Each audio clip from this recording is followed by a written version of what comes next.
there, I'm Bucky Buck Neal, and welcome one and all to the very first annual Halloween Funnypasta special.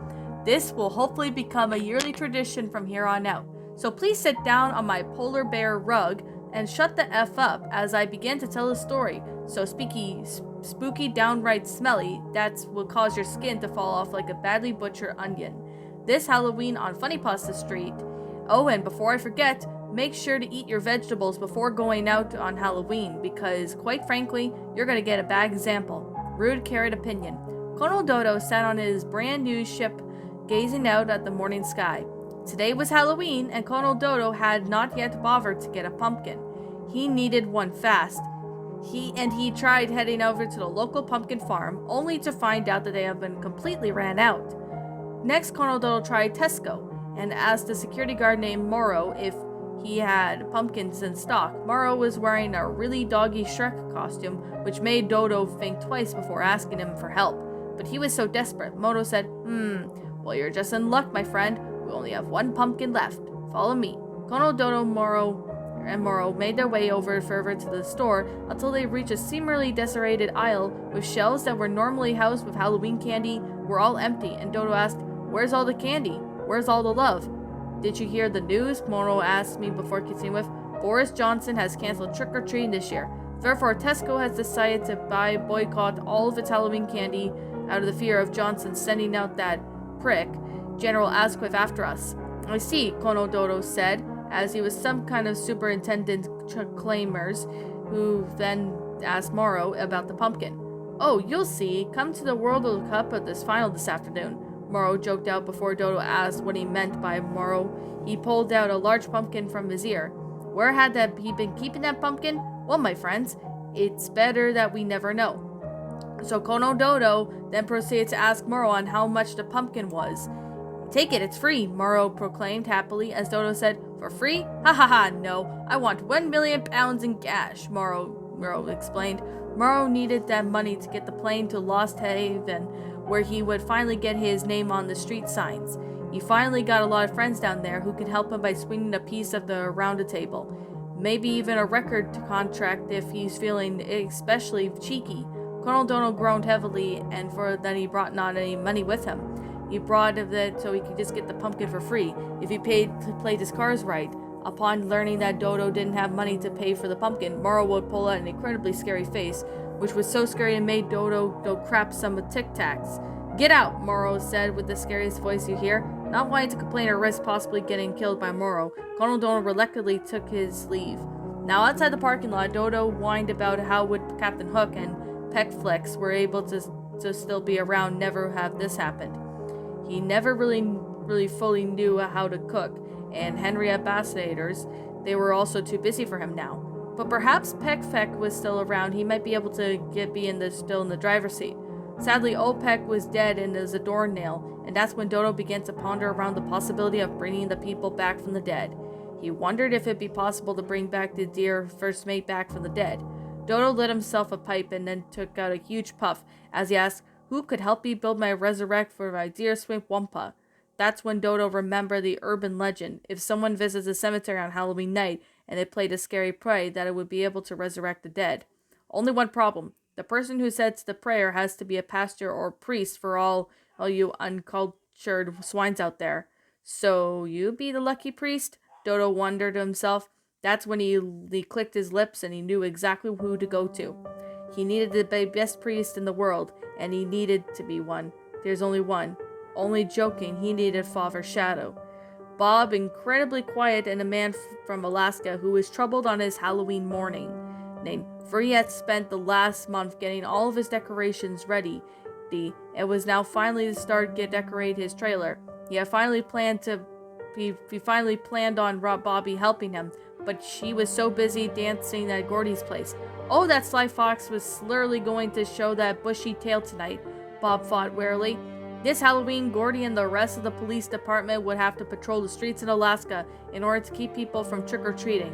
He finally knew that Gordy would be complete alone with the majority of the night. Gordy's pet bear would be busy hosting a Halloween party at Gordy's place until he got back. So perhaps this was his chance to do so. Bob headed inside the kitchen and opened up his recently carved pumpkin. He reached inside and pulled out a small revolver, which he had taped it over to prevent his fingerprints. He had gotten the gun from Peter Sklisma, who had his old friend of his. Bob knew Gordy's pistol was inside out of it, but he knew it was 6 o'clock. Gordy would be stopped for lunch at Pasties. Bob would run in and shoot Gordy while he enjoyed the pumpkin soup special. So once Gordy was killed, Bob planned to dump the gun in the alleyway for the police to find. So since that there was no prints that the police would therefore be baffled on who the killer was, of course Bob worried that the precautions that Gordy's pet bear would probably come looking for revenge. So he quickly put these thoughts at the back of his mind and he went back to decorating his trailer. This was all just a matter of time. At the CLPD Central Police Station, Sam and Max sat in their office playing a game of Uno while they received a phone call from Boris Johnson himself. "Mr. Johnson, this is an honor," Sam proclaimed as happily as Boris Johnson said, "Shut up, Sam, and listen very closely. General Asquith and I are very busy getting some accounts, so we need you to keep an eye out for any trick-or-treaters. Will Glee, Mr. Johnson, me and Max having a kind of thing planned for Halloween," Sam explained with a sheepishly as Boris yelled, Do you as you're told, or else these bad things are going to happen." And with that said, the phone call was ended, and quickly as a candle goes out. In truth, Boris Johnson and General Asquith were not busy at all, and they were actually busy having a Halloween party up in Downing Street. So although during the party, Boris was not wearing a mask, but just justified himself as another smelly Saturday. And this made everyone laugh. Even General Asquith chuckled mildly, sailor's chuckle, but rather out of character for Asquith, but I may say so myself. Sam gazed out at the office, all the Halloween decorations, and told Max that they had work to do. And their support and super important monster movie marathon would have waited till the 1st of November. Outside on the freezing cold streets, Sam and Max discovered that the sky was already beginning to turn dark, and even though it had just gone noon, the pair had begun patrolling the streets looking for trick-or-treaters. "Oh, this is ridiculous, Sam.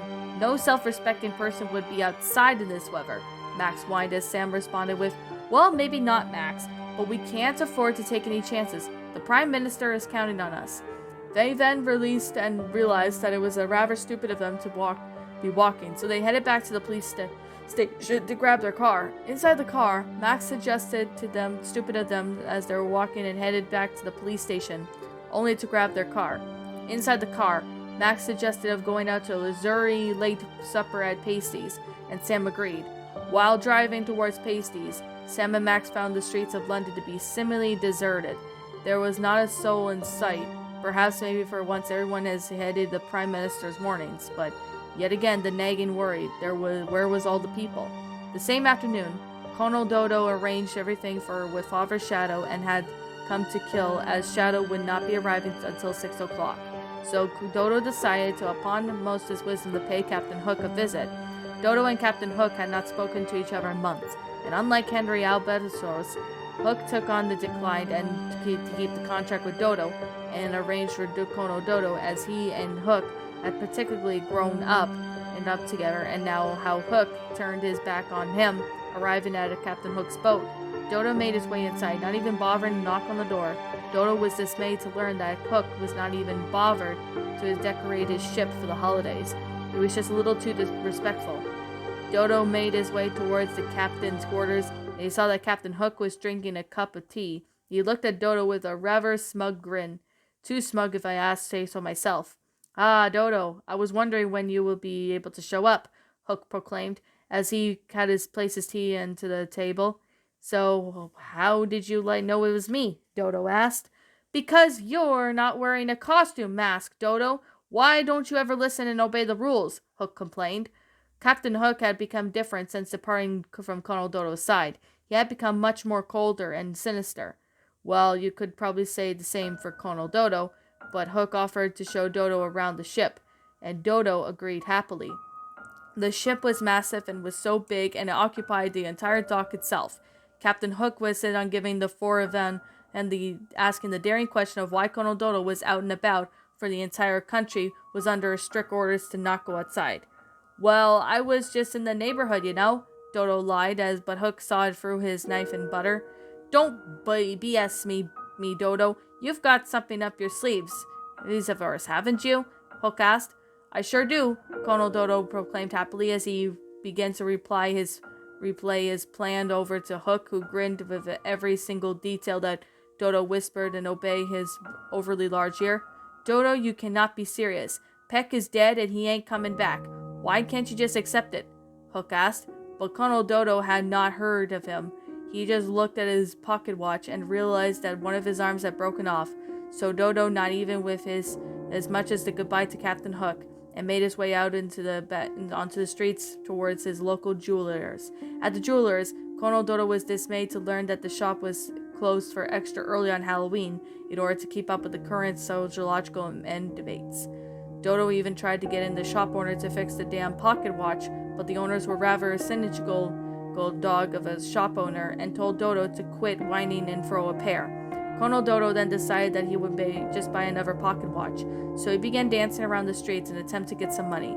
He danced to some classic 1970s jazz music, and in fact to impress the shop owner so much that he came back to see Dodo farting violently as he did so. In fact, the smell was so intense that it knocked Dodo onto his arse. Well, maybe I can have a look at your watch after all, the shop owner said as he led Dodo into the shop. Long story short, the stupid old man just ended up destroying Dodo's watch by chucking it into a furnace.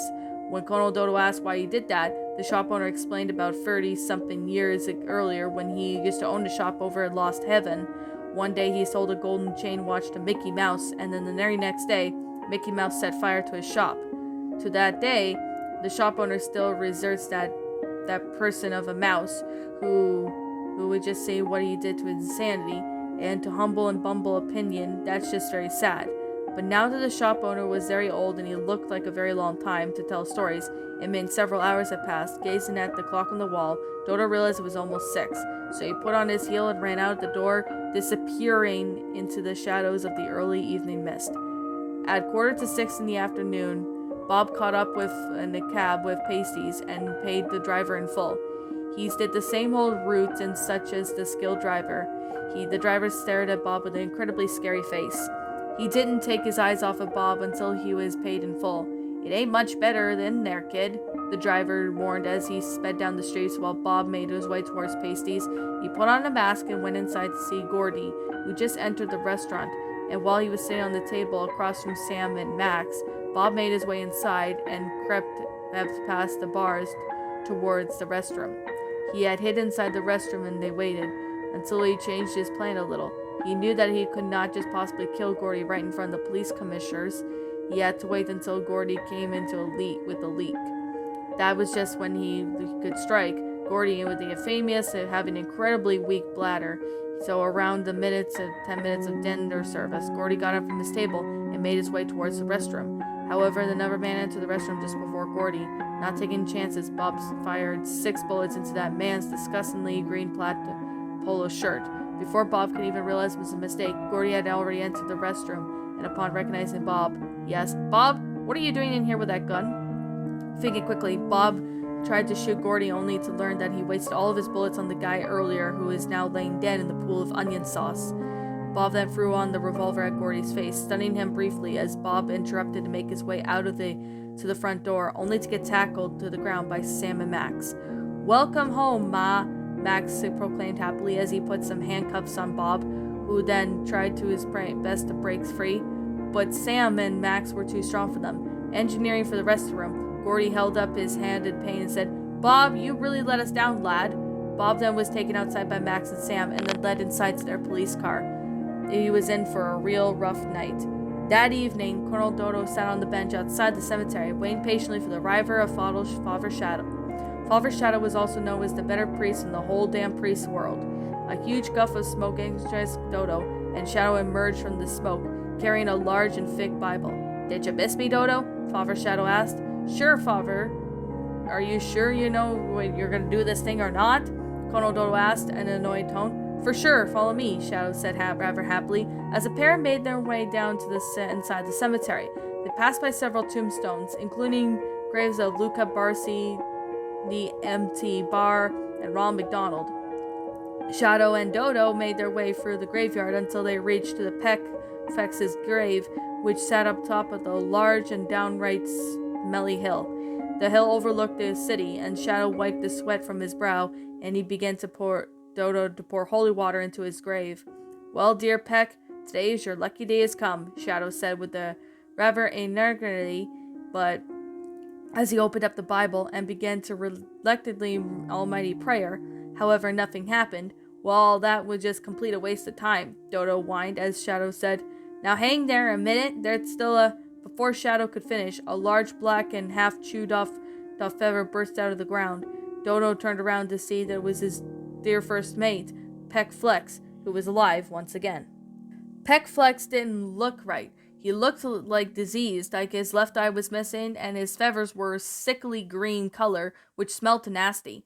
Colonel Dodo wanted to give Peck a hug, only for Peck to roar a mighty roar, for the entire cemetery to begin rising from their grave. Luca burst Barcy and climbed out of his grave in a demonic voice. We do it for the fear of the love of Don Corleone himself. Zombies! Dodo exclaimed as Ronald McDonald's zombie appeared behind him, screaming, Boo! Dodo then flew into the air like a little whiny baby, as the zombies began making their way out of the graveyard, and onto the streets once again, they seemingly deserted streets. Oh, buggering Buggerton, Colonel Dodo muttered before asking Shadow. Great, so what do we do now, Father? May I suggest making a break for it? Shadow suggested. Quit reading my mind, Dodo proclaimed, as he and both Shadow made their way out of the graveyard, screaming like madman. They didn't even tell people about this. The zombies made their way onto the streets and wrecked everything. Yo, what's up besides the sun? Mount Bar asked, as he made his way towards Tesco earlier. Morrow was not there, as he had gone home. He had gone home like the great Muppet had once terrorized. Now Tesco was being guarded by Morrow's proteges and red and yellow M&Ms. Red, Yellow said while tapping Red on the shoulder, who upon seeing Mount Bar screamed and screamed some more. The pair run into the entire store while getting chased down by the zombie. Eventually, M&M duo decided to be hiding inside the freezer, which housed all the sweets and delicious ice cream. Inside the freezer, the pair quickly realized that they had made a grave mistake, but they couldn't risk leaving the freezer with the fear of the zombie possibly still being out there looking for them. Yellow was freezing beyond belief and collapsed into Red's gloved arms and said in a weak voice, If I don't make it. Don't say that. You're going to make it. Just hold. Red was cut off with the door to the freezer creaked open. Before either the M&Ms could react, it was left on by a zombie who took a large chunk out of the M&Ms, leaving them in an undead state. Mount the zombified M&Ms, then helped the M&M bar with the raiding Tesco before they made their way back outside into the smelly parking lot. Al and the monkey just sat in the house drinking a cup of tea. Monkey, what makes the taste of PG so great? Al asked. Monkey began to use his usual lesson about PG tips, and that was a supervision in any way of all the countless bands of tea. While teaching the wonders of PG, a loud knock occurred at the front door, and Al got up to see who it was. Outside in the front porch, Colonel Dodo and his father's Shadow had both had terrified looks plastered on their faces. Would you like to come in? I'm making a brew, Al suggested, as the pair headed inside their way into the house, not carrying a bunch of button for the darkness. Monkey was the first one to talk of what's going on. Shadow explained the whole thing, and while all believed in the story hesitantly, Monkey took a big sip of the deal persuasion before he was finally able to accept the story of being true. Al made some cups of tea, and after they were finished, they had made their way inside the living room in order to watch the evening news. They couldn't believe what they saw. On the TV, the news reporter was standing outside of Thames wearing a dodgy vampire mask as he said, Just in, a large concuffus of zombies had appeared in London. They are spreading across the entire world. The Prime Minister has something to say. Suddenly, the video cut out to show Boris Johnson outside 10 Downing Street, barely being able to get the sentence out. His eyes were a golden yellow, and his features were a sickly green color. He was also, too, had become a zombie, so had General Asquith and the rest of the cabinet. General W.R. Munger has declared a martial law, and army reinforcements across the globe had been drafted on, the news reporter explained before continuing with, Please stay in your homes, don't go out trick-or-treating, don't. The reporter was then cut off and tackled to the ground by a large group of zombies. He screamed at pain as he was torn into shreds. Oh my goodness! Shadow exclaimed, and as he began smoking a cigarette, he continued with, We're in deep crap without a paddle for my children. Monkey rolled his eyes at Shadow and smoking and swearing like he said, That's not very priest of you, father. Oh, shut up, you little old rag. I need to think, Shadow yelled. Then all of a sudden, the front door was kicked open by a zombie of Lukey Barcy, and Peck Flex entered the house. The gang made their way up to the stairs and hid inside the bathroom. Barcy and Peck made their way upstairs, groaning heavily as they did so.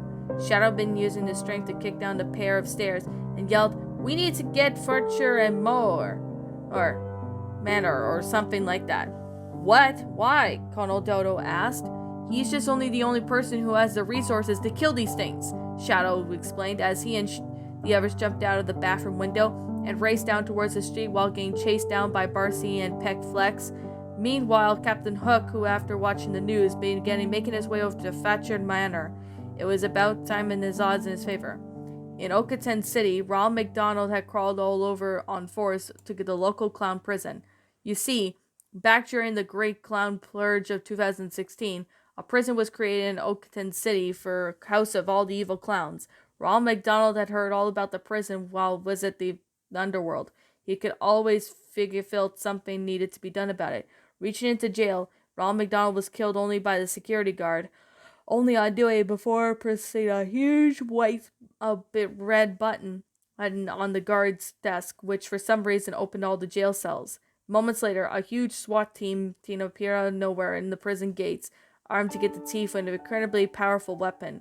However, they said they were no match for Ronald McDonald and his associates, and Ronald and his clown company obliterated the entire SWAT team as they began ransacking the streets of Okoton City.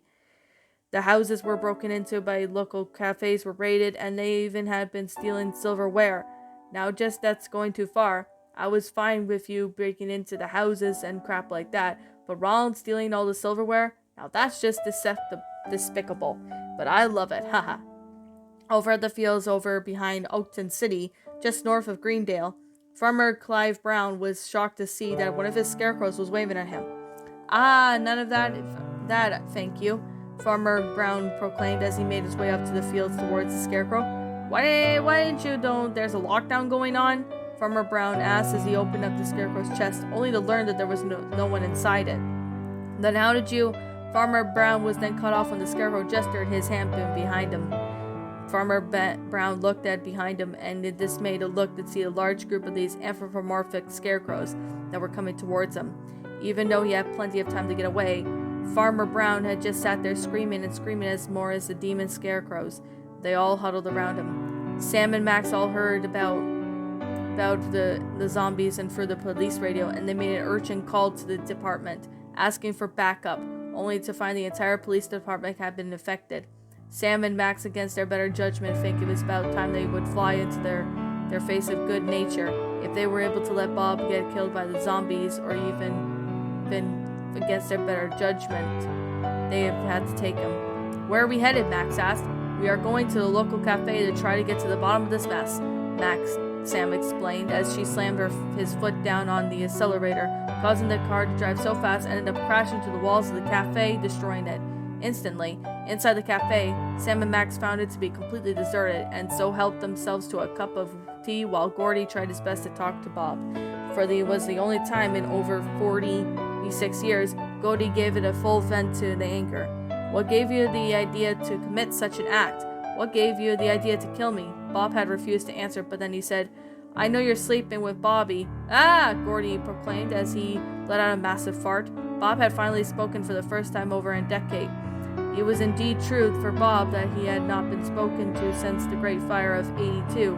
Perhaps it was finally time for Bob to get some closure over the past. Bob finally began speaking again in shock as the smiles vanished from the faces of Max and Sam. It was time for emotions. "Creamy Jim Jams!" Sam cried at the top of his lungs. Bob smiled wickedly on the onion cat smile as Gordy sank into his chair. Gordy then began to tell Bob a little story. Not long after the Great Fire of '82, Bob's wife, Bobby, had been arrested for crispy and bun trafficking. And there are the days Gordy had a young, hot, heated rookie of force. Gordy and Bobby ended up falling for each other right after Bobby commented on how she liked Gordy and how she played the beat of his own dreams. In his teenage years, Gordy had indeed to try to set up his band, but stopped out of fear upsetting the smelly parents who worked as the pastures and at the local convention center. Gordy and Bobby realized that Bobby couldn't divorce Bob since he had a really great lawyer who would be happy to help Bob sue Bobby for all she's worth. So the pair agreed and began to a secret affair. Bobby was quietly released from with Gordy, just justifying her actions and explaining that what the lack of evidence for the next 38 years. Bobby visited Gordy while in his home at least twice a week. They did everything they could together in a curious as they exacted their relationship that Bob always wanted with his wife. Gordy had in a way that been aware that Bob about the affair, knowing the affair, and Bob knowing some sort of violent intensities, and equinate for the whole fire incident to always set a fine time would come down to Bobby and confront him over it. Now that its time has come, Gordy for the first time has an entire meat defeat. Even though Halloween had been cancelled, Richard Fatchett was determined to have the best haunted house on the street. He had spent a great deal of time trying to get the decorations ready. When he had Fritz over at the place around the house, Fritz was standing on the stepladder, placing some fake spiders onto the rooftops, while Fatchett sat down on his front porch drinking a mug of coffee. That's when Kono Dodo, Father Shadow, Al, and Monkey all appeared in the front of the garden, screaming for Fatchett to save them. Before Fatchett could question them, a large group of zombies appeared from behind them. Not missing a beat, Fatchett and Fritz hastily made their way inside the house. "What do we do, Father?" Monkey asked in a very cynical way. "Oh, Monkey, you're just so money supermarket. Hate to say it, but we're sandwiched all right," Shadow said as he ordered the group to hide inside the house and while he dealt with the zombies. Shadow had an incredibly powerful priest, and by using the holy water able to kill at least 10 zombies. Meanwhile, Kono Dodo, who was watching this from the front porch, came to realization that the holy water was the key to ending the madness. Sadly, Shadow turned around to face Kono Dodo and yelled, "Get in that house, you stupid!" Shadow was then cut off by a guard whose neck was bitten by Luke and Barcy. Shadow's eyes turned green and his priest collar fell off and his skin stretched to become green and red, and now he was a zombie. Shadow coughed out some Pop-Tarts, saying, "Well, do I like to be beside the seaside?" Kono Dodo then rushed inside the house, only to see that Al and Monkey were just chilling while watching X Factor, while Fritz was busy making the final adjustments to the decorations. "Dodo!" a voice called out in the distance as Dodo was hit across the face with a huge plank of wood that he used to barricade the front door. "A small world, yeah?" Captain Hook then asked from as he appeared from behind the shadows, smiling a wicked smile. Are you friends, yeah, now?" Captain Hook asked as Dodo responded with, "Don't worry, they are cool as ice." As Al and Monkey began to feel incredibly awkward as Richard Fatchett began eating the entire bucket of KFC chicken to himself. "Oh, that fat salmon sandwich. That doesn't get matter anyway. I heard there was supposed to be some sort of symptom before you run into these things anyway," Captain Hook explained as he made his way over to the dimly lit room and rather dusty living room. The window peered out, and onto the streets, a large group of zombies were waiting to ambush the house. Hook pulled out a red 9, and Dodo and the others pulled out their weapons and supplied to them, fetching in the deleted scene. "Okay, it's game time," Hook proclaimed as the gang began shooting the zombies, who were darnest to force their door open. After a lengthy long shootout, one of the zombies said, "Vamos!" and they began making their way down the streets for real tea time. "It looks like they're finally backing off," Colonel Dodo said as he put the gun down. "So what now, sir?" Fritz asked. "What do you mean, what now?" Dodo asked as he sat down in a large leather chair. "I mean, there's a zombie pandemic in London, and the clowns are pillaging Oakton, and now in Greenvale there's a demon hybrid scarecrows running about. So what the turn-up do we need to do now?" Fritz asked. "Well, look, I don't know, okay?" Colonel Dodo admitted as he lit himself a pipe and said, "I just don't know. Perhaps we could be of assistance," a voice called out as Sam and Max, along with Gordy and Bob, entered the house, carrying shotguns.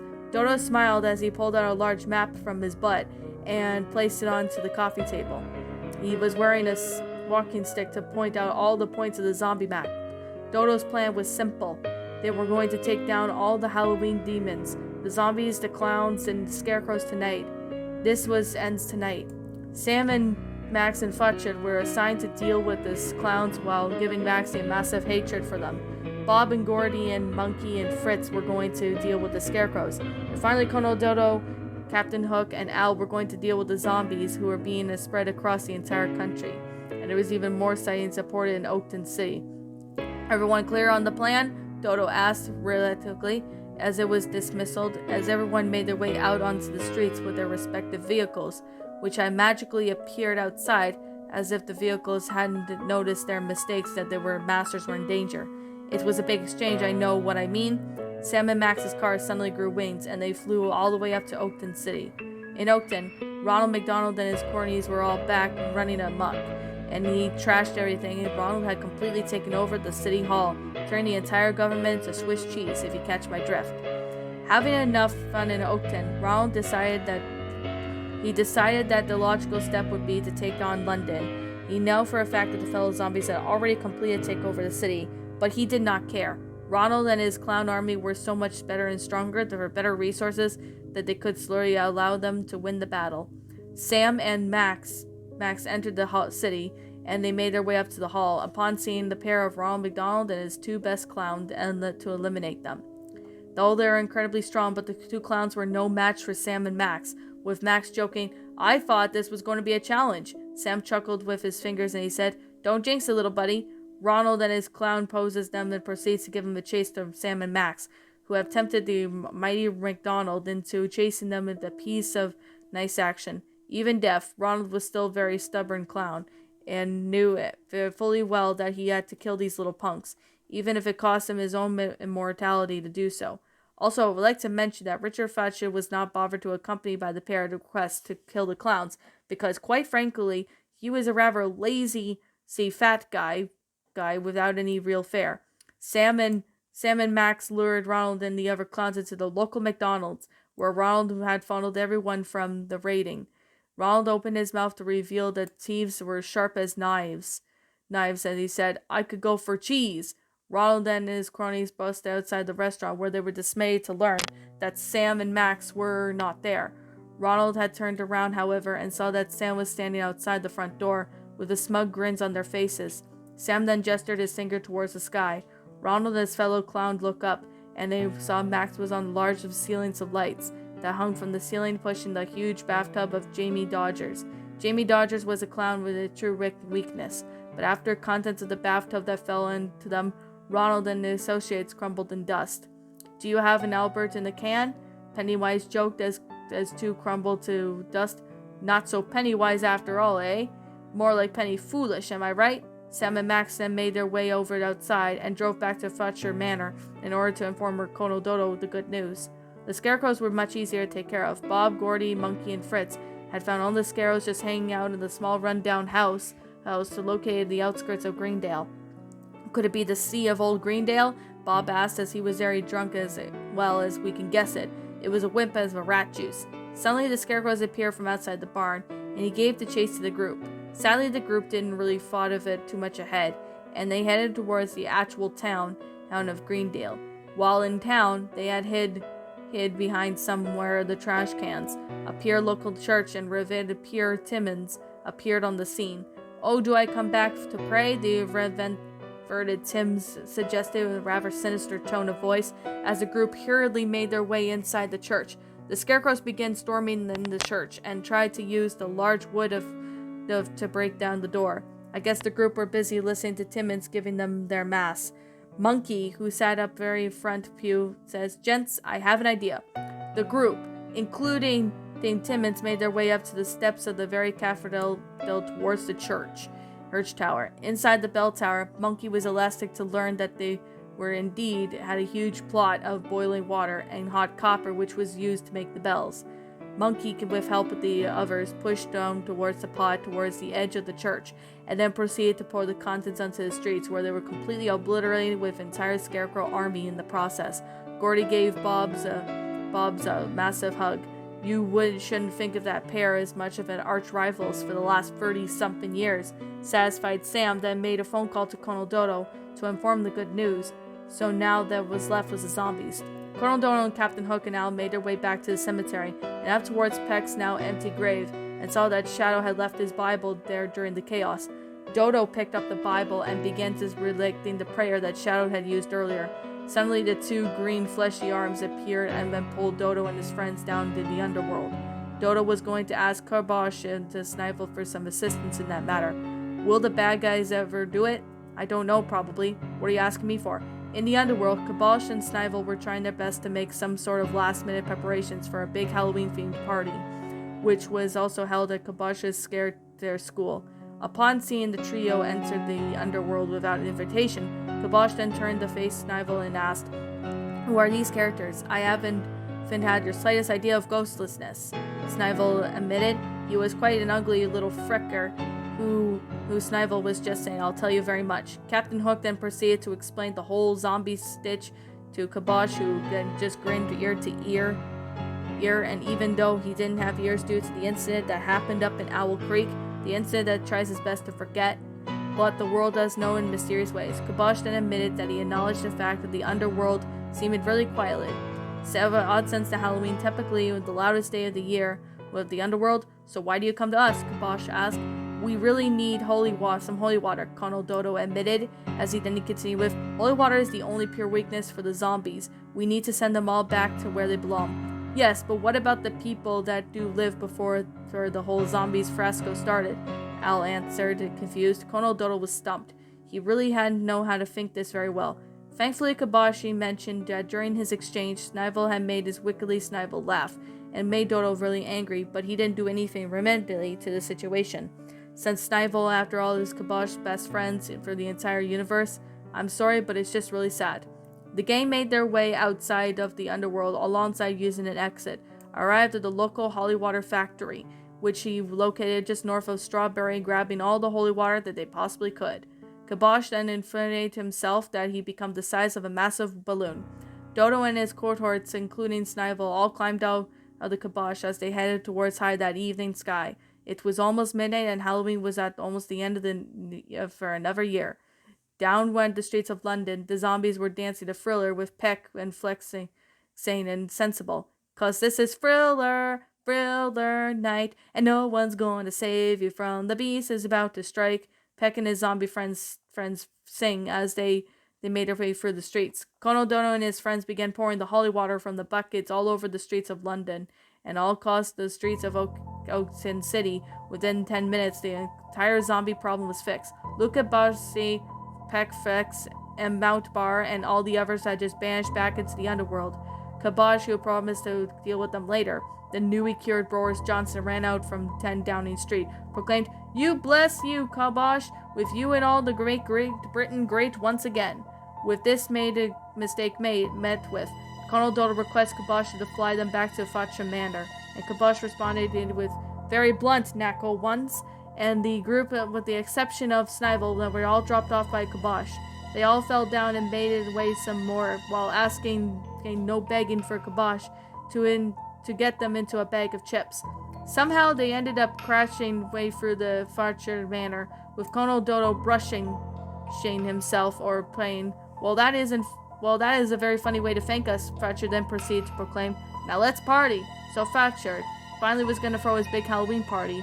1 hour later, guests were invited by Father Shadow, Boris Johnson, General Asquith, Mr. Parks, Sir Cloney, Slimy Sausage, Gareth Eggplant, Honey Monster, Hank Hill, and red and yellow M&Ms, along with many others. Even though Big Pete received an invite, he was so grateful for the invite and thanked Richard Thatcher personally for doing so. Big Pete stumbled over flowering congratulations, and Thatcher let him know that it was valid. Sitting down at the table for some reason, delicious pumpkin pie, Colonel Dodo proclaimed at the very top of his lungs, "Next year we must have a dinner on my boat, and I insist. You can take home whatever you can." "No, you can't," Fritz laughed at the clock. Finally struck midnight, and Halloween was finally over. The following morning, everyone said their goodbyes, and Colonel Dodo offered Captain Hook his old job, but Hook turned down the offer, and Hook then said, "Don't you see, Colonel? You don't need to settle down your accounts. The power was inside with you was all along."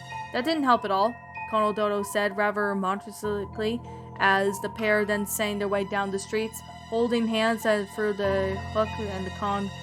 Never mind. Bob, meanwhile, had a heart-to-heart chat with Gordy outside the front porch. Gordy gave Bob his personal assurance that he would no longer see Bobby. I was wrong about you, Gordy said to Bobby before continuing with, you showed some true colors last night to Big Brother. The two then exchanged a friendly hug before being pushed aside by Fatshed and a humongous belly. That is just true enough, Fatshed said, before continuing with, now will you please get the hell out of my property? Fritz and I have a lot of important work to do. Fritz, meanwhile, was using the step ladder earlier, and he had begun to take all the Halloween decorations down, as Halloween was finally over indeed. Everyone went back to their normal lives. Colonel Dodo had a few sense of self-worth and began considering rebuilding Dodo Incorporated. Thanks to now self-worth, Dodo made his amends with Hank Hill for the destroying of his boat, and told Hank that we should grab a beer together sometime. Meanwhile, Father Shaw went back to the priesthood, and he was doing his absolute best to get a promotion to be bishop. Gordy kept his word and then stopped seeing Bobby, who pines for him. Still unknown to Bobby, Bob and Gordy now hang out together at their local bar every Sunday, day and Saturday. It was their turn to feel betrayed and for their spouse. Colonel Dodo and Captain Hook also finally began keeping their touch, and every Sunday they go out for church, and they light a candle and pray for the soul of Peck Flex.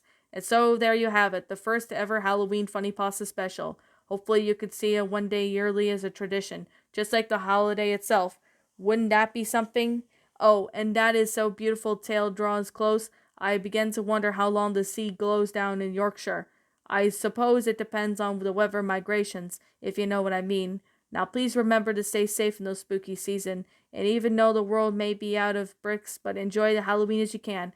My name is Bucky O. Buck Neal, and if you excuse me here, I am going to go and eat the last bit of pumpkin pie that is left in the fridge. Oh yeah, some nice pumpkin pie. Happy Halloween. Well, and that, my little pretties, was Halloween on Funnypasta Street. A creepypasta, or Funnypasta in this case, written by Matthew Bumford. Matthew Bumford, I want to thank you so much for the story. You did a pretty good job.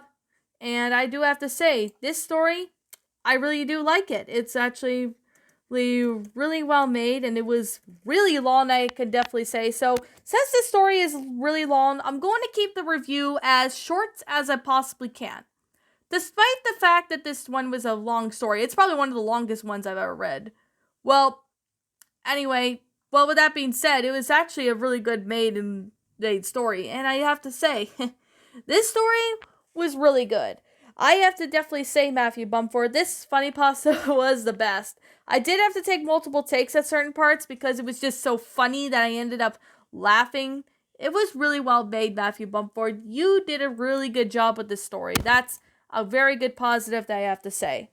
I do appreciate the good grammar, the sentence structuring, the storyline, and basically how everything went out. Like, the flow of the story just went out perfectly. It was actually a really good, well-made story. Yes, I know Halloween is over, but I decided, you know what, I'll just end it off by doing this, because, I haven't done, a Funnypasta in a while, but, I just thought I would go ahead and, say this pasta. But, with that being said, I'm going to say right now that this story was awesome, and it is on Goshia for those of you who want to check it out. Feel free to check it out if you guys want to. So I have a feeling that if you guys want to check it out, it's on Goshia Wiki if you guys want to check it out. Now, I know I usually say that I don't read creepypastas on Goshia Wiki, but this is one of the exceptions I can make. But other than that, the story was awesome, very well made, and really well detailed. So I'm going to keep the review as short as I can because, well, it's a long story, but I do have something to say. This is simply my own personal opinion on this Funnypasta, and if you disagree with me, that's fine too. We're all entitled to our own opinions regards to these creepypastas, or Funnypastas, whatever you guys prefer to call them, and this is simply my own personal thoughts. My final rating of the story would have to be a 10 out of 10. Amazing, really well done, Matthew Bumford. You did a really good job with the story, and I do appreciate a lot of good things about this pasta. So anyways, what did you all think about this Funnypasta? Did you all enjoy it? Did you not? Also, what we have done personally to help make this story a lot better? Leave me know what your thoughts are down in the comments section down below. I'm the Queen of Lions. Thank you so much for watching today's episode. If you're brand new here to this channel, be sure to like, comment, subscribe because I make brand new videos every single day.